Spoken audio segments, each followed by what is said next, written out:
आज हम लोग डिस्कशन करेंगे सेट 3 जेपीसी सेट का करंट अफेयर्स का। तो चलिए शुरू करते हैं। पहला क्वेश्चन 61 नंबर है कि किस राज्य ने सरकारी कर्मचारियों की सेवानिवृत्ति की आयु 60 वर्ष से घटाकर 58 वर्ष कर दी है। तो इसका सही जवाब है बी, पंजाब सरकार ने। उन्होंने 60 वर्ष से घटाकर 58 साल कर दी है। अभी केंद्र में 60 साल एज निर्धारित है। कुछ ऐसे राज्य हैं जो कि अपने कर्मचारियों की आयु 60 से बढ़ा के 62 किए हुए हैं, जैसे एमपी, छत्तीसगढ़, यूपी इत्यादि है। अगले क्वेश्चन की तरफ बढ़ते हैं हम लोग। अगला क्वेश्चन है, शून्य भेदभाव दिवस कब मनाया जाता है? तो यह मनाया जाता है 1 मार्च को, यानी ऑप्शन बी। ये मिशेल सिदबे द्वारा शुरू किया गया था। ये यूएन एड्स की डायरेक्टर थी। उसके अलावा हम अगर और देखते हैं, जैसे 28 फरवरी को तो नेशनल साइंस डे मनाया जाता है। 15 मार्च को विश्व उपभोक्ता दिवस मनाया जाता है। 1 मार्च को शून्य भेदभाव दिवस के अलावा विश्व नागरिक सुरक्षा दिवस भी मनाया जाता है। 2 अप्रैल को विश्व ऑटिज्म जागरूकता दिवस मनाया जाता है। अगले क्वेश्चन की तरफ चलते हैं। Question number 63। क्वेश्चन नंबर 63 है, किस राज्य केंद्र शासित प्रदेश ने स्कूली बच्चे छात्र स्वास्थ्य कार्ड योजना शुरू की है? तो इसका सही आंसर सी, जम्मू कश्मीर है। वहाँ के राज्यपाल गिरीश चंद्र मुर्मू ने यह योजना का शुभारंभ किया है। इसके तहत बच्चों को शारीरिक और मानसिक रूप से स्वस्थ रखने के लिए उनकी नियमित जांच की जाएगी। नेक्स्ट क्वेश्चन की ओर बढ़ते हैं हम लोग। क्वेश्चन नंबर 64 है, 5 बार की ग्रैंड स्लैम जीतने वाली मारिया शारापोवा ने टेनिस से संन्यास की घोषणा की। वो किस देश से है? तो इसका सही आंसर डी, रूस है।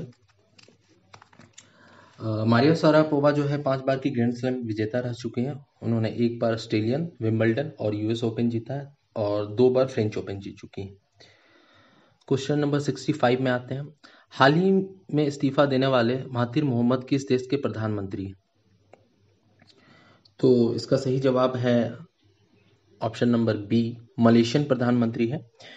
महातिर मोहम्मद के भारत विरोधी बयान के कारण भारत और मलेशिया के रिश्ते में काफ़ी खटास आई थी और भारत ने मलेशिया के पाम ऑयल से सप्लाई जो है इस पर रोक लगा दी थी। अभी 4 महीने के बाद अब पाम ऑयल से सप्लाई मलेशिया से अभी शुरू की गई है। नेक्स्ट नंबर क्वेश्चन में आते हैं 66। टाटा पावर के ब्रांड एम्बेसडर के रूप में किसे नियुक्त किया गया है? तो इसका सही आंसर है शार्दुल ठाकुर। शार्दुल ठाकुर जो है भारतीय क्रिकेटर हैं और वो आईपीएल में चेन्नई सुपर किंग की तरफ से खेलते हैं। अगले क्वेश्चन की तरफ चलते हैं हम लोग। मुक्त सार्वजनिक परिवहन प्रदान करने वाला कौन सा देश दुनिया का पहला देश बन गया है? तो इसका सही आंसर है लग्जमबर्ग। लग्जमबर्ग जो है सार्वजनिक परिवहन में सवारी करने पर कोई भाड़ा नहीं देना पड़ेगा। हालांकि इससे पहले भी वो 20 वर्ष से कम आयु वालों के लिए मुफ्त परिवहन का नियम था वहां पे। नेक्स्ट क्वेश्चन की ओर आते हैं 68। बीमा उत्पादों की पेशकश करने हेतु किस बीमा ब्रोकिंग कंपनी का IRDAI का लाइसेंस प्राप्त हुआ है? तो सही आंसर इसका पेटीएम है। नेक्स्ट क्वेश्चन बढ़ते हैं। भारत का वित्त सचिव किसे नियुक्त किया गया है? तो सही इसका आंसर है अजय भूषण पांडे। इन्होंने राजीव कुमार को रिप्लेस किया है।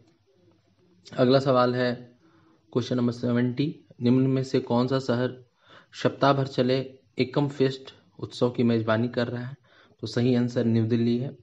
ये दिव्यांग द्वारा बनाए गए वस्तुओं का प्रदर्शन होता है इसमें। एकम का अगर फुल फॉर्म हम देखें तो इसका एकम का E for entrepreneurship, K for knowledge, A for awareness और M फॉर मार्केटिंग है। Question number 71। भारतीय रेलवे ने किस शहर में अपना पहला रेस्तरां ऑन व्हील्स लॉन्च किया है? तो इसका सही आंसर सी, आसनसोल है।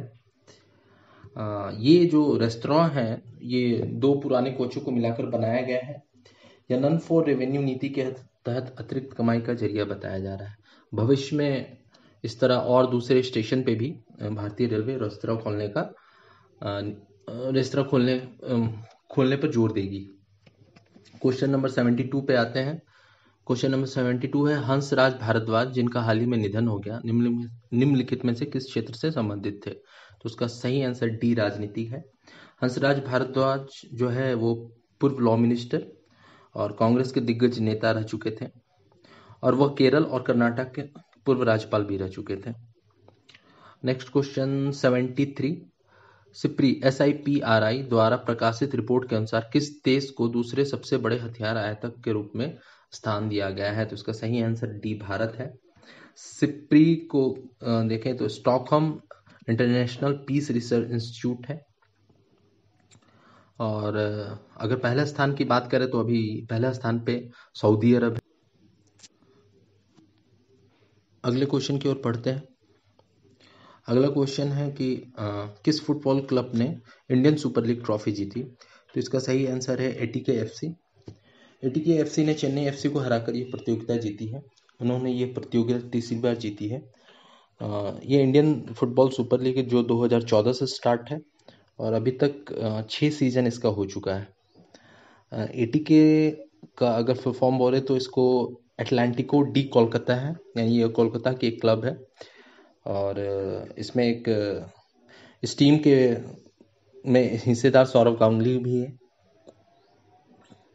अगले क्वेश्चन की तरफ बढ़ते हैं हम लोग। क्वेश्चन नंबर 75, सदगुरु पाटिल और मायाभूषण नावेंकर ने किसकी जीवनी लिखी है? तो इसका सही आंसर बी मनोहर पर्रिकर है। मनोहर पर्रिकर भारत के पूर्व रक्षा मंत्री रह चुके हैं और गोवा मुख्यमंत्री रह चुके थे। उनका निधन कैंसर से अभी हाल फिलहाल में हुआ है। क्वेश्चन नंबर 76, किस देश का फ्लाइंग कार निर्माता PAL-V गुजरात में विनिर्माण संयंत्र स्थापित करेगा? तो इसका सही आंसर है नीदरलैंड।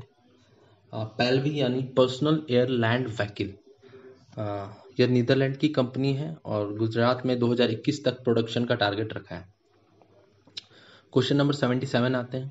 कौन सा देश टोक्यो 2020 ओलंपिक से पीछे हटने वाला दुनिया का पहला देश बन गया है? तो इसका सही आंसर सी कनाडा था। हालांकि अब टोक्यो ओलंपिक कोरोना वायरस के चलते पोस्टपोन्ड हो चुका है। क्वेश्चन नंबर 78 में आते हैं। किसने अपने उपन्यास अ प्रेयर फॉर ट्रेवल्स के लिए 2020 का पेन हेमिंगवे पुरस्कार जीता है? तो इसका सही आंसर है Ruchika Tomar, option number C. उनको यह पुरस्कार उनके पहले ही नोवेल में मिल गया है। नेक्स्ट क्वेश्चन है 79, T20 महिला विश्व कप कहाँ आयोजित हुआ था? तो इसका सही आंसर बी ऑस्ट्रेलिया है। यह ऑस्ट्रेलिया में हुआ था और ऑस्ट्रेलिया ने इंडिया को हराकर चैंपियनशिप जीती थी। और ये अगला T20 2022 में साउथ अफ्रीका में होगा। नेक्स्ट सवाल है, quarantine and safe mobile app किस संस्थान ने बनाया है? तो इसका सही आंसर है IIT बॉम्बे। IIT बॉम्बे ने ये बनाया है और ये अगर कोई कोविड पेशेंट अपने क्वारंटाइन एरिया से निकल जाता है तो ये ऐप उसे ट्रैक कर सकती है।